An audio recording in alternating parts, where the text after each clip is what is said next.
Hello and welcome to Demystify A.I, how artificial intelligence can enhance your dealership.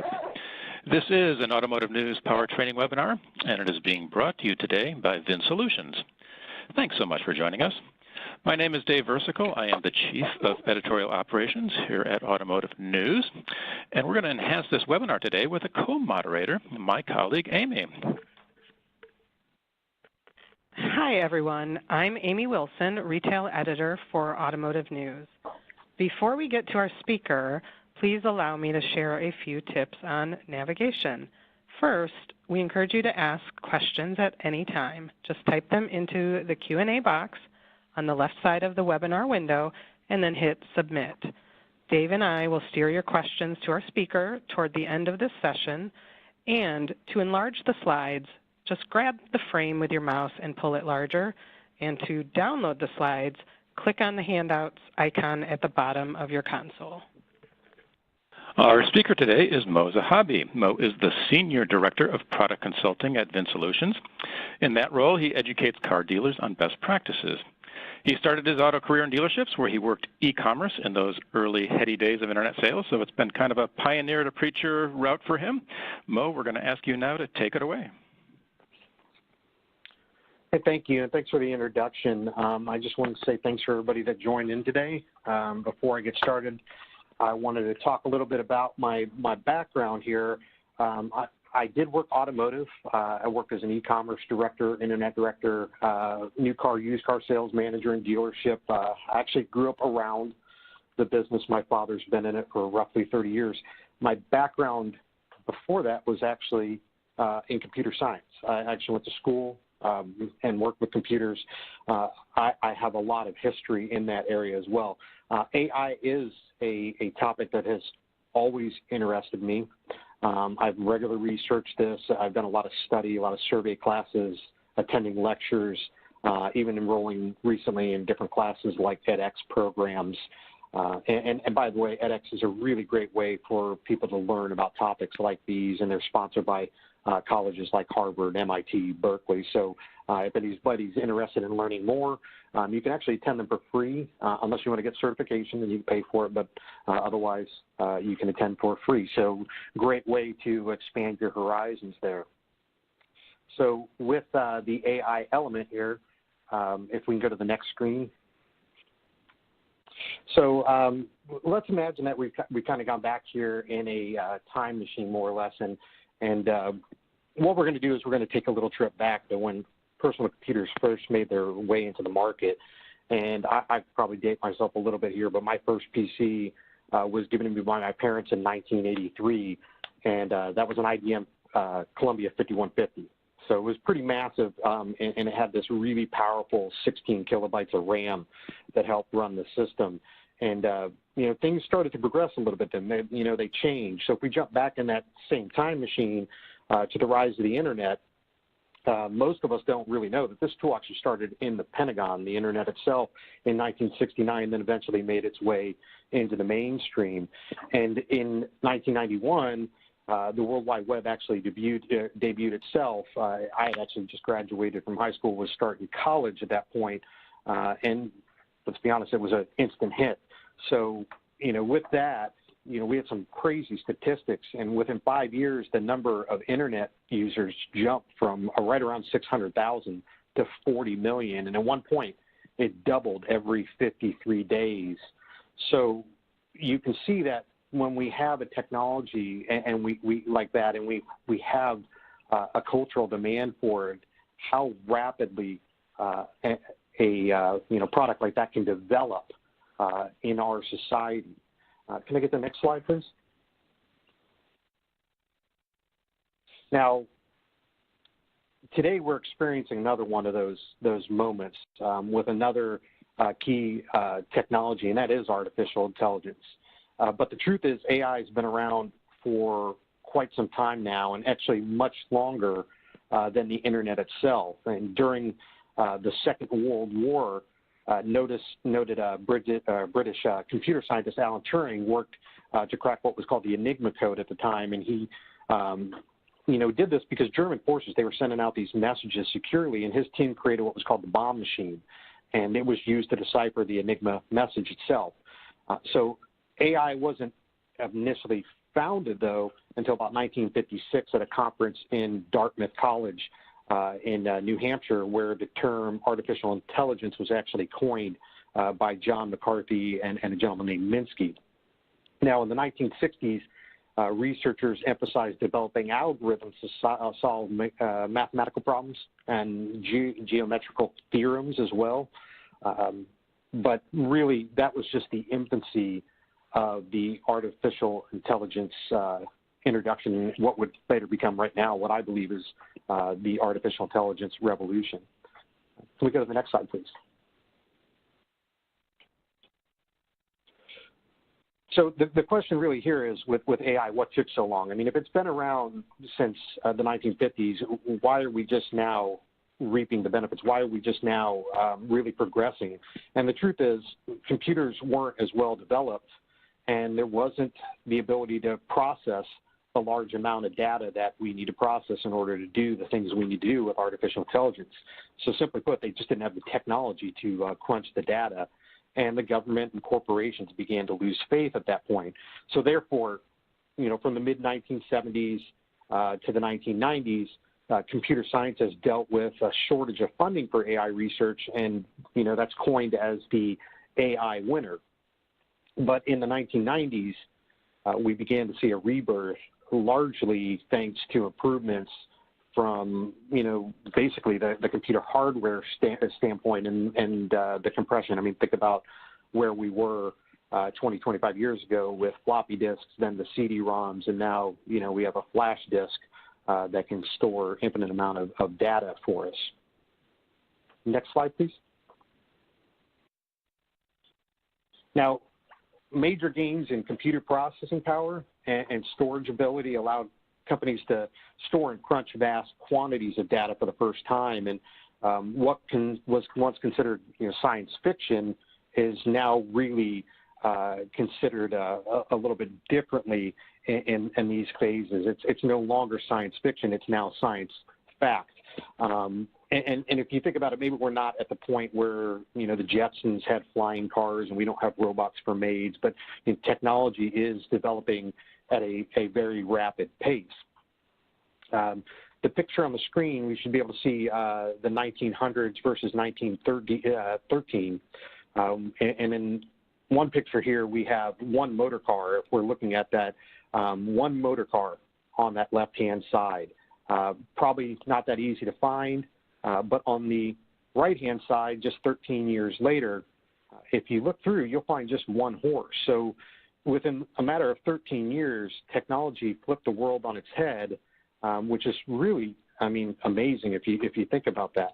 So again, with this, changes are going to be coming fast, and how fast, we really don't know. But I think that saying that there's no time to waste is a fair statement when it comes to AI.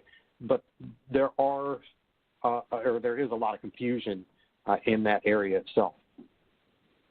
As we move to the next slide. Now, what's the big deal here, and why do we need this change? Well, the truth is we live in a result-based world, and AI is giving us what we need, and that's results. So with all the possibilities that exist, right now ingenuity is in overdrive. And up on the screen right now, we should see some statistics that really support what's happening and why we're here discussing this today. I mean, for example, 3 in 4 organizations implementing AI and machine learning to increase sales and new products and services by more than 10%. That's a big deal in our economy and with the products that are coming to market right now. Next slide, please. Now that we've discussed some of the history behind artificial intelligence, let's talk about some of the common terminology and what this means for you and your dealership. So we're going to go over some of the key benefits and opportunities. So you can go back to the dealer principal, for example, or if you're a dealer principal, you know, arm you with that information that you need to make a case for implementing AI in your store. And really here, what we're going to be talking about is what is AI and what is not, what it means for the dealership, and what you should look for in a partner. Next slide, please. So with this, let's talk about what artificial intelligence is. And when we talk about this, I'm not going to get too deep in the weeds. It's easy to do with a topic like this, so I'm going to try to keep it at a higher level. Again, this has always been a very interesting topic for me. It goes back to movies like War Games, which most people don't realize, but that was a true story. The Secretary of Defense actually called Carter and told him that 250 missiles were launched at the United States. Didn't even wake his family because he assumed that within an hour everybody's going to be dead. So, I mean, it's been around for quite some time, and for me, again, driven by different movies like War Games and later Terminator, things like that. So again, high level, unless you guys want to talk about linear regression or dimensionality reduction or Markov decision processes with me, we can, but it's a little nerdy. I think we'll keep it to things like machine learning, deep learning, so on and so forth. With that, can we move to the next slide, please? So a couple different terms with artificial intelligence, and obviously artificial intelligence being the key one there. I think the easiest way to explain artificial intelligence is, teaching machines to react and think like humans and solve problems. Now, there are two main subcategories of AI, which are machine learning and deep learning. Machine learning is a science of programming computers so that they can learn from data. Algorithms that basically say, if you see this, then do this. The problem there is eventually it's going to run into a scenario that it's not familiar with, and programmers, data scientists, we have to pull that back down and reprogram for that situation. As where with deep learning, it's a subset of machine learning, and what they do is they utilize artificial neural networks, and they learn from large amounts of data. So it's really multiple layers of algorithms. And this is similar to the way that we experience things. And deep learning algorithms repeat a task over and over again. Each time it adjusts a little to improve the outcome. So as we learn as humans, we don't do the same thing every time unless you're crazy. We change a little bit to make it more efficient to show that we've learned from the experience itself. And deep learning is essentially machine learning, but on steroids. And if we can move to the next slide. So with that, we have a couple different terms that we use when we're talking about data, and one of them is going to be probabilistic data. The other would be deterministic data. Now, probabilistic is derived from the word probability, so you can tell that it's, a generality, it's randomness of occurrences, where deterministic data is tracking, what really occurs, more or less. And deterministic data is considered more the gold standard in identifying what consumers, for example, want, because we can look at unique, valuable instances, and it's much more accurate. Probabilistic data is pulled from a larger group of data, and it's really to create personas that are relevant and targeted in the market, but not create personalized offers. And one of the problems that we have in our industry right now is consumers are really changing their shopping behaviors. There's a large shift in that area. And in order to be successful, we need to have a better ability to go ahead and personalize the delivery of content. So with that being said, deterministic data, in my opinion, is a much more valuable source. We'll move to the next slide. Now, the slide that I have up here, I actually took this. This is a slide on how a neural network works. This is Southwest Airlines pricing algorithm. And what this is showing is it's not linear. I mean, and with that, it looks at complexities. And with deep learning, it can get very, very complex, as this slide might show, taking into considerations the origin airport, the destination, departure, the airline itself, and how they aggregate all that data to come up with a price. Now, there are other industries that are using this type of technology. For example, I was reading an article the other day on a doctor that was handling malignant tumors, and he had a patient who essentially came into the office he looked at what was a blemish on the person's skin and said, no, this is not a malignant tumor. Well, I guess there's an application that the doctor can use, and the doctor took a picture of it, ran it through the machine, and what the machine came back with was a counter to what he had said. The machine actually said that the growth was cancerous. And at that point, they did a little more research, and they found out that the application was right.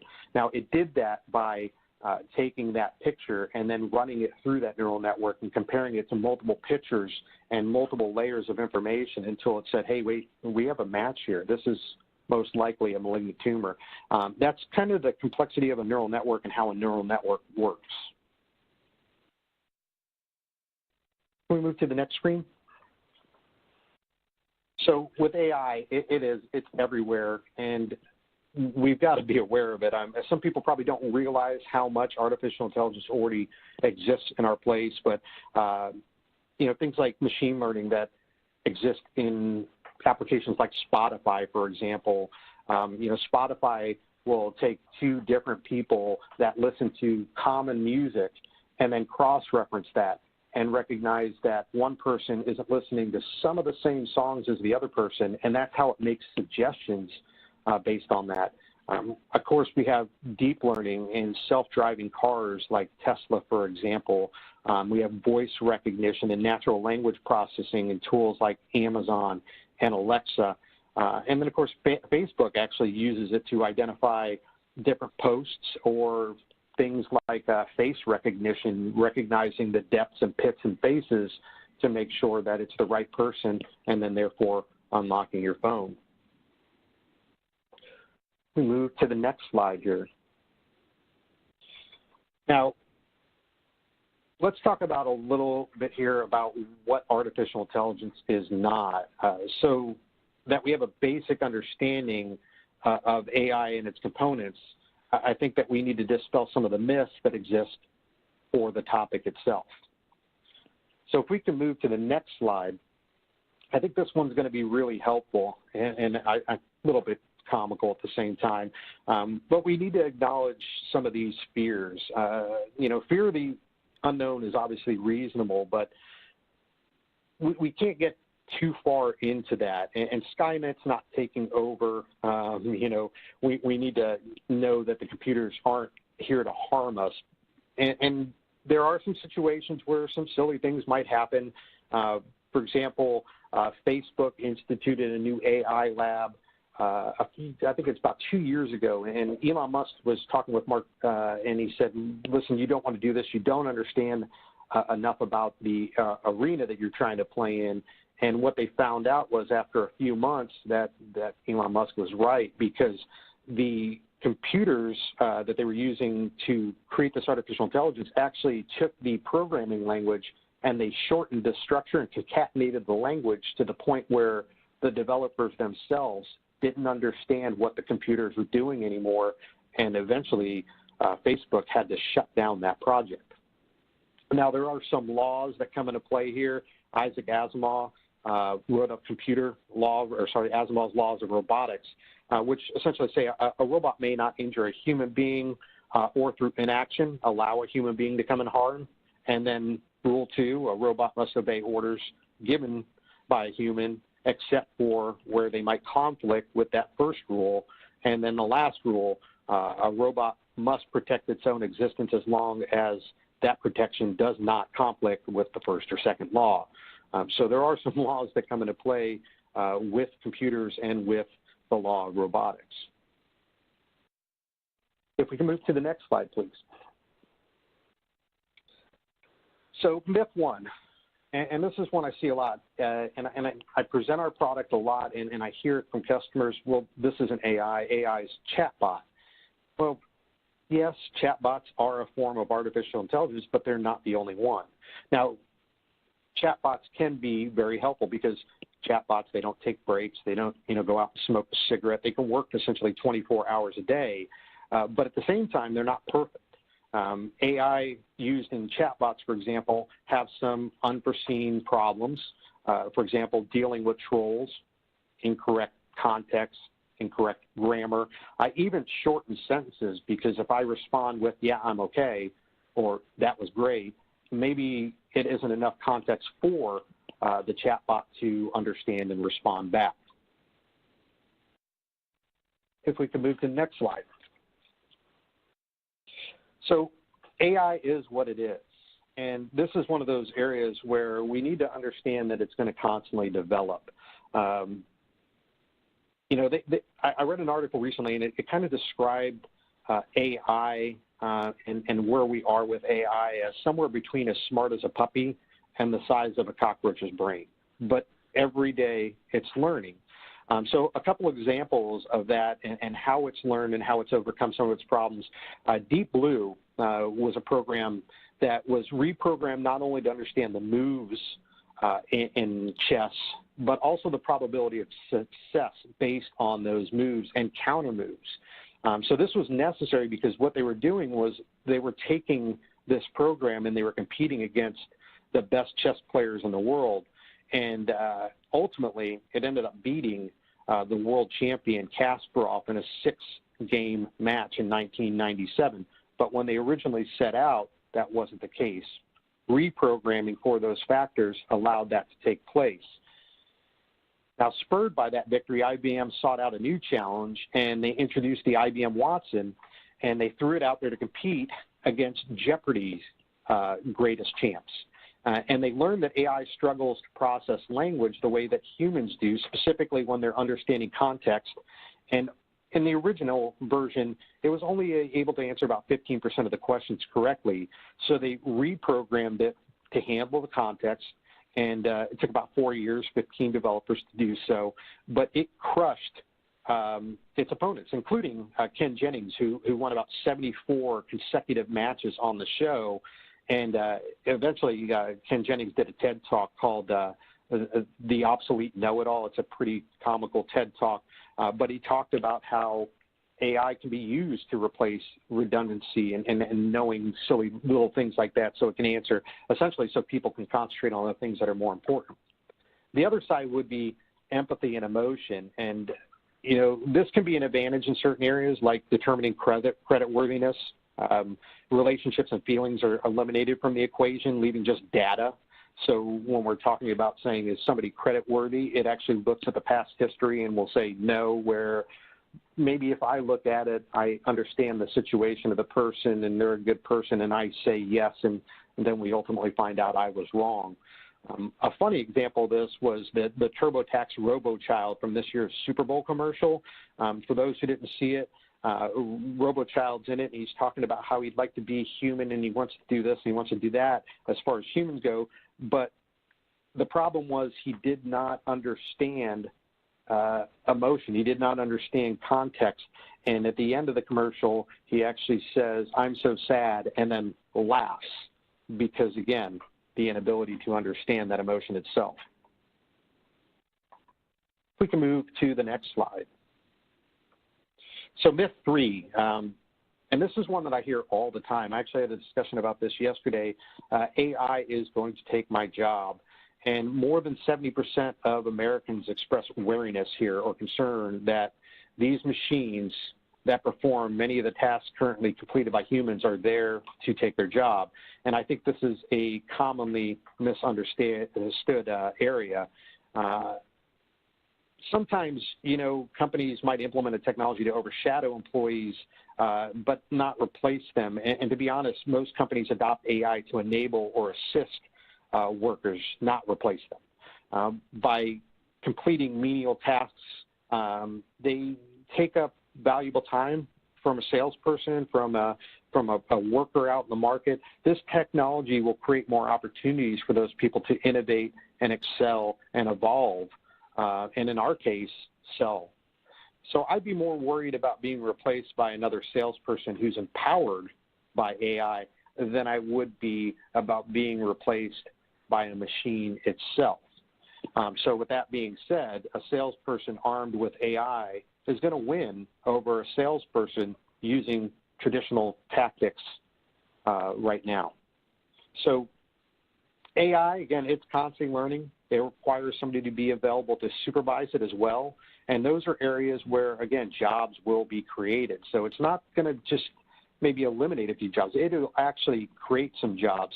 And research from Gartner, it's actually stating right now that artificial intelligence is creating more jobs than it eliminates, with an estimated increase of over 2 million jobs by 2025. So if you're looking for something for your kid to major in, data science might be the right way for them to go. If we can move to the next screen. Myth number 4 here. Customers don't like AI. And the basic assumption is tied back to the tools like autoresponders or direct mail, things like command call. They assume that they aren't human, and they just keep calling and keep calling. Customers can actually resent having to deal with that machine and assume that AI will rob us of that human element, specifically, again, empathy here. The truth is customers want personalization, though. And through research, we know that personalization can increase ROI on marketing from 5 to 8 times, as well as increase sales by more than 10%. So what we need to understand is the best marketers are using machine learning, for example, to understand and anticipate and act on problems their sales prospects are trying to solve faster and with more clarity than their competitors. So having insight to tailor content by qualifying leads for sales to close quickly is being fueled by machine learning, programs that are capable of learning what's most effective for each prospect and each customer. And let's be honest, humans crave convenience, and AI delivers that. And if you don't agree, then turn off that voice-guided navigation system in your car and get rid of the fingerprint recognition on your phone and leave Siri alone. Same. If we move to the next slide here, we'll start talking about what does artificial intelligence mean for the dealership today.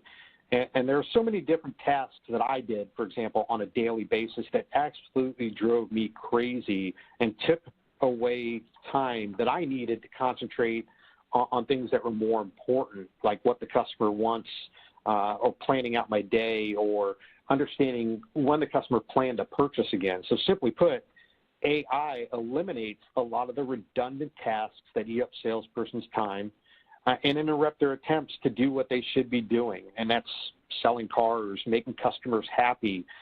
At the same time, we gain valuable insights that highlight not only what they plan to purchase, but perhaps when they plan to purchase that. In those situations, I think thinking about Amazon and how they predict what they should put in front of you is a great example of how AI can be used to help increase sales there. If we can move to the next slide, we can discuss what artificial intelligence can help lead to. And there are a couple key areas that I put out here. I think one, it helps salesperson morale, and it does that by, again, doing those little tedious tasks that drive salespeople absolutely crazy. We can deliver a better customer experience through an understanding of the customer using the data. And at the same time, we can increase CSI by understanding the when, the how, and what lies behind each customer's unique life cycle. Move to the next slide here. So AI-enabled tools, they have a big impact on how the dealership performs and how your customers interact and perceive you. So let's discuss a few areas where AI can really change the way we approach the day-to-day for several different roles in the stores dealerships. The next slide here. So the first one we're going to talk about here is customers' buying signals. And this is something that's, really near and dear to me because when I was a dealership, for example, I was always left to kind of guess. And even when customers do tell us what they want, most of the time they don't end up, buying that. They end up buying something cheaper or older. My biggest pet peeve in the dealership was when I responded back, why the hell didn't you just tell me what you wanted as a customer? Why did you submit a lead on a $60,000 truck and end up buying a $30,000 car? But the question here is, what if you knew? When to contact that customer, how they wanted to be contacted, what they really wanted to buy, when they wanted to buy, and things like if they were holding a trade. So with predictive intelligence, we can discover subtle signs through the collection and analysis and interpretation of vast amounts of data, really what's happening, and give us an understanding using things like purchase history and buying patterns, and perhaps the fact that they visited an Auto Trader or Kelley Blue Book or your dealer's website. We get a better ability to understand, and not only understand, but align to those needs. So again, buyers don't always tell us what they want. They don't even tell us when they're back in market. So how do we know? Well, we use tools like this, or we can stick with traditional messages of mass messaging anonymous pools of customers and hoping that something sticks. If we move to our next page here, we can talk about salesperson engagement strength. And this is another area where, as a manager specifically, we had some problems in the dealership. We were always trying to figure out how well our staff engaged with the customer. And the question here is, what if at a glance you could look at a customer and know? Well, engagement strength is scoring how well a salesperson's engaging with their leads, helping managers better visualize how a salesperson's performing in the CRM. The level of engagement on your employees affects the bottom line. It's something that should be part of your strategic planning. Now, companies are always trying to find new ways to more efficiently monitor effectiveness, manage talent, and measure productivity. So with tools like engagement strength, you can do just that. And we can score how well a salesperson's interacting with a specific lead, allowing us to coach that staff and identify a quality lead that may be dying out on the grapevine based on a lack of follow-up before it's lost. Our last segment here, we move to the next page. Customer analysis, sentiment analysis, and intent summary. So this is really a study of what people are saying, how they're saying it, and what they mean. Sentiment analysis is a field of understanding the emotions of word using that software, and they use natural language processing and statistics and text analysis to extract and identify the sentiment of each inbound text and email into a CRM, and then categorize it into positive, negative, and neutral categories. So thanks to AI and sentiment analysis, companies now can manage vast amounts of data and understand insights shared by consumers and merge various data streams to discover customers' needs, their intents, and preferences with unprecedented precision. Now, this is a really cool category because a lot of different companies out there are using it, and to show the impact of it, I'll give you a couple of examples. Facebook is a great example of how you can use sentiment analysis to really discover what's going on behind the scenes, and in this case, help. They implemented a tool a year ago that helped understand keywords that were tied specifically to suicidal situations, suicidal words, tendencies, word tracks. And in the first year, Facebook was actually able to save over 100 lives. Southwest Airlines is another one using sentiment analysis. And they have what are called listening centers that go out and scour social media networks, and they look for both negative and positive comments, not only on their social media pages, but on their competitions. So think about what happened with United and their poor customer relations a few years back. Southwest was able to take that data and aggregate it and make personalized offers to these different customers out there and gain mass market share off of text communication. So a huge impact can be made. And in dealership, we really got to think about this. We're very reactive. Tools like sentiment analysis give us the ability to go ahead and be proactive with our customers and identify a problem before it becomes a major issue, rather than waiting till it gets out on social media and we lose that customer forever. If we move to the next slide. So really quick, how do we build a strong foundation? How do we get ready for AI? Well, familiarize yourself with AI. Gain perspective on what's possible and define what you're trying to accomplish. Define what areas benefit you the most and what you're trying to solve for. The other part of this is you got to begin to cultivate the culture. And culture change is not easy. It can be very disruptive if you're not prepared to do it. And if everybody isn't going to take the same direction, it's going to make it very difficult. So you've really got to set that direction and be clear on it. So when most of the context is coming from leadership, we've got to stick with our decision. Now, the other part's context. We got to make sure that we have clean data in our dealership, and we got to make sure that we keep it clean moving forward. So the next slide, data hygiene. And I don't think this is any surprise when I say that there's a little bit of a data integrity issue in our industry right now. This arises because of a couple different reasons, but poor data costs a lot more than people realize. It's efficiency, it's an impact to your customers and your ability for the dealership there to personalize and deliver on expectations, things like partial profiles. They create an issue when we're trying to understand our customers. It's kind of like a paint by number. The problem is if I give somebody a paint by number and all the colors, they could probably do the picture, but with dirty data, it's like erasing half the numbers in the picture. We can't really, give the picture what it deserves. If we move to the next slide there.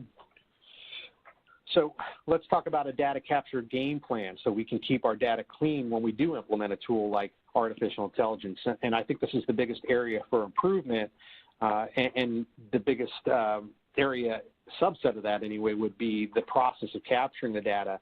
I think that we can really change the approach with tools like mobile capture and eliminating the guesswork. So being able to scan, for example, a driver's license into the system and capture the proper spelling and address with all the key information. Because, when a salesperson ups a customer at a dealership, the problem is we go out on the lot, we communicate with them. I'm out there for 10 minutes, and by the time I go inside and grab the keys for the test drive, I've forgotten either how to spell their name or a digit in the phone number. Either way, it creates incorrect data and it breaks down the process. So driver's license scanners, document libraries for quick capture, tools for logging activity, those are all going to help us in that arena and making sure that we keep our data clean moving forward. We move to the next slide here. So what should I be looking for?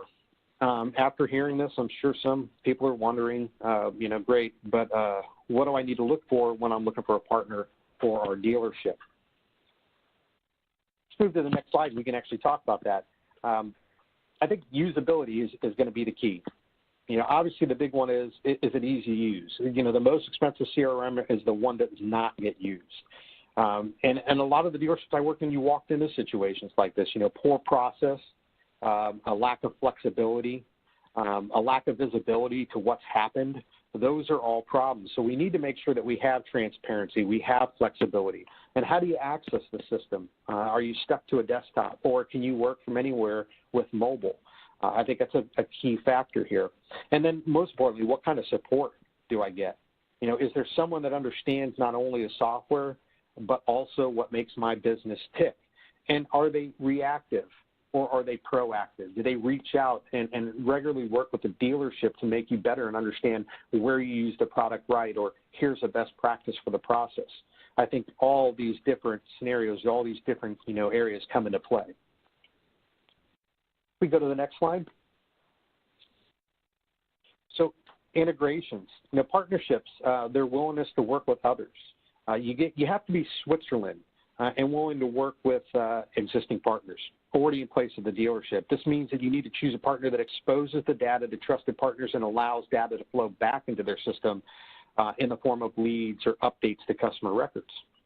So also in that, we're talking about network connectivity. Where do they acquire their data from? Do they integrate to external data sources like websites, Kelley Blue Books, Auto Traders, your dealer website, to go ahead and figure out key shopping trends, what your customers are doing, even alerts back to your staff to let you know that a customer is not only on website, but they're back in market. Otherwise, too often we're left to guess, and I don't want to guess too late and find out that a customer's already purchased somewhere. So with that, let's move to the next slide, and we'll talk about some key points here. Now, again, we've talked about some of these topics, artificial intelligence taking your job. I don't think we should be afraid of AI. It's all about perspective and understanding, and hopefully, going through this, we've gone through some insight that might help your dealership. AI is here to make your staff more productive.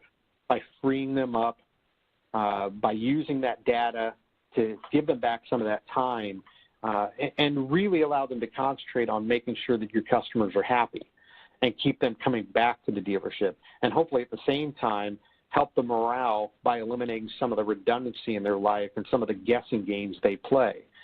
So picking solutions that are easy to work with, that present software that's easy to use with strong integrations are going to make the biggest impact and the best partners for your dealership. Now, AI is available today, and it's making a big impact on a lot of the more successful dealerships already. So the question here really is your dealership ready? With that, we'll move to the last slide. And again, it's available. I think that if you have questions about it, you need to go out and read a little bit, ask questions from your vendors, ask questions from the vendors out there in the marketplace that are offering AI, and see how to develop a process that's right for your dealership.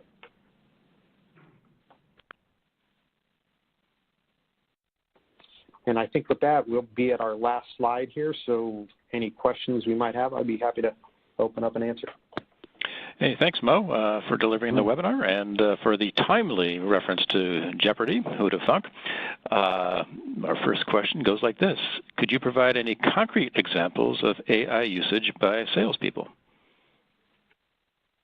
Yeah, so in some of the aspects that I've run across, the more successful dealerships are using AI to help their salespeople identify key buying signals that exist out there in the market right now. And I alluded to it earlier that one of the problems that we have is we're often left to guess where a customer is in their life cycle. And, typically it's based on process. So, I call a customer after they buy a car at 3 months. I email them at 6 months. I send them a birthday card. Well, there are 3-month segments in there that I might miss a customer. The more successful dealerships are using tools like AI to go ahead and help identify when customers return to market based on, for example, web activity or previous buying patterns to recognize when they should go out there and make an offer to a customer, and not only when, but what they should offer the customer, or perhaps the buying scenario based on previous sales data that exists in their CRM. So some of our more successful dealerships are using it like that. Now, also tools like the sentiment analysis that I brought up, dealerships are using that to really change the customer's opinion of the dealership by solving problems before they become issues through that inbound communication. Because if a salesperson has messed up the relationship, they're not going to go to a manager and say, hey, boss, I messed this up. But with a tool like sentiment analysis that can read inbound communication, that can be made aware to a manager through a dashboard, for example, that says, hey, this is something that you need to pay attention to, giving us the ability to be proactive in a situation like that and helping us build trust in our customers. Thanks, Mo. Another question, how do you convince dealerships that AI goes beyond chatbots without them feeling like AI is going to take their jobs? I think that the best way to go about doing that is really educating them. And sometimes it's giving them examples of how other industries work, for example. That's why I use analogies, the Facebook sentiment analysis story. I think sometimes the best way is to relate them in that way and not always put it in a court that they're familiar with. So giving them examples that exist outside and how other industries are successful, and then how they can use that same approach to help them with their own success in their dealership and overcome some of the problems that they might have. You had said during the presentation that AI is actually creating a net increase in jobs. Do you see that as being applicable to dealerships too? I think so. I think that it will help in a couple different areas. Now, there are some areas in dealership right now where we spend a lot of time, reading. I had a staff, for example, that just read all inbound communication I can allow them to do other things. I could, shift that attention to, following up with customers, to giving a better delivery, to building the satisfaction of those customers, after the purchase, for example. So I think that we can, change the approach and allow our salespeople to be more consultative by using key metrics, key data. So again, it might displace some of those jobs, but I think that there will be other jobs within the dealership that will actually benefit from that. Okay, could you provide some examples of ways to gather deterministic data? Well, there are a lot of different ways to do this. One is going to be, data from sources like your DMS, sources like your CRM, buying patterns that exist based off of past sales history. Also, partnerships. There are a lot of different web providers out there being able to aggregate data, shopping behavior from those websites based on things like first-party cookies. Again, I might use an Auto Trader and data from a KBB and data from my own dealer website to, find out exactly when a customer returns back to market, what they've looked at, and be able to make distinct offers based on that. And I think we've seen some of that technology, but not to the scale that we have now with things like hooks. And I think we all know you go to your email, Yahoo email, and you have an offer from a website you visited 2 days ago. That's the type of technology I think it's going to help really start to personalize the experience for the customer. But when we can bring that all together and we can make a very distinct offer and recognize that, Dave has started shopping again. Dave only buys a car every 3 years. He never puts any cash down. And, he specifically wants an SUV in this price range. It gives me a better ability to personalize that offer and make a distinct offer to you as an individual rather than I think this is what Dave might want. We're going to ask you to play a futurist here. What do you think the dealership sales job is going to look like in 5 or 10 years? How much will AI change or eliminate these jobs? I think that through AI, and not only AI, but tools like digital retailing, it's going to make it more of a consultative role. I think that the days of belly-to-belly, in-your-face sales are long gone, and I think that AI is really going to give us a better ability to go ahead and do a more consultative shoulder-to-shoulder approach by arming the salespeople with the data that's needed so that when a customer calls and says, hey, I'm coming in, or shows up at the dealership, I'm not scrambling, running over to a CRM and trying to figure out what a customer wants. I know that when the customer calls in, or when the customer shows up at the dealership, exactly what they need. I think at that point it's going to help speed up the sales process. I think that it's going to empower the salespeople to deliver a better experience overall and for the dealership itself to make their customers happy. Okay. Will AI eliminate CRM systems? No, I don't believe it'll eliminate CRM systems. I think the CRM system's necessary data as far as what communication is taking place in the past, as well as how what kind of communication the customer wants. I think that it's going to make CRMs better.